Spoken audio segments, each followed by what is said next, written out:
بات میری ذات کی نہیں ہے، میں نہیں باز آؤں گا، یہ میرے ملک کا معاملہ ہے۔ جو لوگ مجھے جانتے ہیں میں سلنڈر نہیں کر سکتا، ہو سکتا ہے مجھے پھر گرفتار کر لیا جائے۔ جی تو وہی ہوا جس کا ڈر تھا۔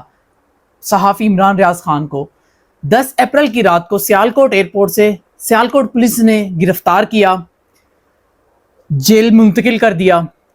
اس کے بعد آج تک عمران ریاض خان صاحب کا کوئی پتہ نہیں تھا کہ وہ کہاں ہیں، کن کے پاس ہیں۔ بہت سارے لوگوں نے تو خدا نہ خواستہ یہ بھی کہا کہ ان کے اوپر بہت سا تشدد کیا گیا ہے جس کی وجہ سے ان کی ڈیتھ ہو گئی ہے۔ کئیوں نے یہ بھی کہا کہ ان کی زبان کو خراب کر دیا گیا ہے۔ جتنے منہ اتنی باتیں۔ اور بہت حیرانگی کی بات ہے کہ جب آئی جی صاحب کو ہائی کورٹ کے چیف جسٹس صاحب نے طلب کیا اور ان سے پوچھا، جسٹس امیر بھٹی صاحب نے پوچھا کہ عمران ریاض خان کہاں ہیں؟ آپ کی پولیس نے سیالکوٹ ایئرپورٹ سے گرفتار کیا تھا، کیونکہ سی سی ٹی وی فوٹیج میں دیکھا جا سکتا ہے کہ سیالکوٹ ایئرپورٹ سے سیالکوٹ کی پولیس انہیں گرفتار کر رہی ہے۔ اس کے بعد جیل منتقل کیا گیا۔ اس کے بعد وہاں پہ سی سی ٹی وی فوٹیج میں دیکھا جا سکتا ہے جیل سے رہا کیا گیا اور کچھ لوگ انہیں گاڑی میں بٹھا کر لے گئے، جس کے بعد وہ نامعلوم مسنگ پرسن بن گئے۔ اور آئی جی صاحب نے یہ بات کہہ کر جان چھڑوا لی کہ وہ ہماری سسٹر ایجنسی کے پاس ہیں۔ آئی جی صاحب کو عمران ریاض خان کی بازیابی کے لیے 2 دن دیے گئے کہ انہیں بازیاب کروائیں، ان کا پتہ کروائیں۔ 3 دن، پھر 14 دن دیے گئے، لیکن کوئی پتہ نہیں، آج تک کوئی پتہ نہیں تھا۔ آج ہی علل صبح تقریباً 5:15 بجے سیالکوٹ پولیس کی ٹویٹ آتا ہے کہ صحافی اینکر عمران ریاض خان بازیاب ہو گئے ہیں اور وہ خیریت سے اپنے گھر پہنچ گئے ہیں۔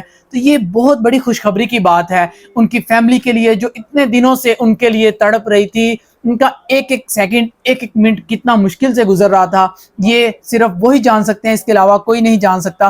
کیونکہ ایک شخص کا ان کی فیملی سے دور کر دینا اور اس کے بعد یہ بھی نہ پتا ہونا کہ وہ کس حالت میں ہیں، کہاں پہ ہیں، زندہ بھی ہیں یا خدا نہ خواستہ اس دنیا سے چلے گئے ہیں۔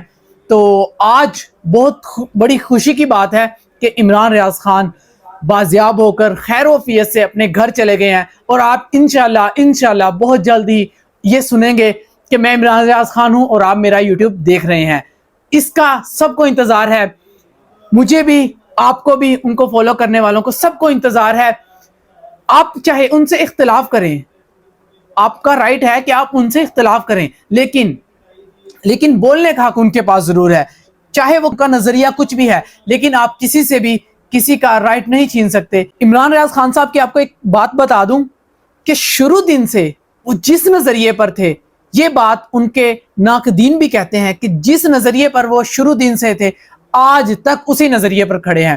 اور اس کے ساتھ ساتھ عمران ریاض خان صاحب وہ شخصیت ہیں جن کو پاکستان کے اندر سب سے زیادہ سنا جاتا ہے، جن کی یوٹیوب کے اوپر تقریباً 4 ملین فالوور ہیں اور ان کے 1 بلین ویوز ہیں، جو ڈیلی بیس پہ وہ ویلوگ کرتے تھے۔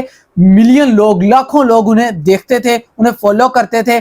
اتنی بڑی آواز کو اگر آپ دبا دیں گے تو لوگوں کے اندر غم و غصہ بڑھے گا۔ عمران ریاض خان صاحب کو پہلی دفعہ گرفتار کیا گیا تو لوگوں نے سمجھا کہ اب یہ خاموش ہو جائیں گے، لیکن گرفتاری کے بعد وہ اس سے بڑھ کر بولے۔ دوبارہ پھر گرفتار کیا گیا، اس کے بعد رہائی کے بعد دوبارہ پھر بولے، اور مجھے یقین ہے کہ اس دفعہ جو وہ بولیں گے تو دنیا سنے گی، انہیں دنیا دیکھے گی۔ ایک بات ہمیشہ یاد رکھیے، وقت گزر جاتا ہے، اچھا وقت بھی گزر جاتا ہے، برا وقت بھی گزر جاتا ہے۔ اچھے وقت میں تو ہر کوئی ساتھ دیتا ہے، برے وقت میں کوئی ساتھ دیتا ہے۔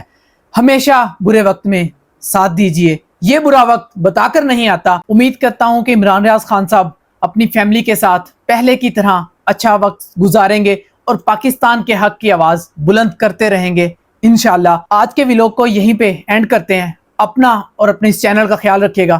اللہ نگہبان۔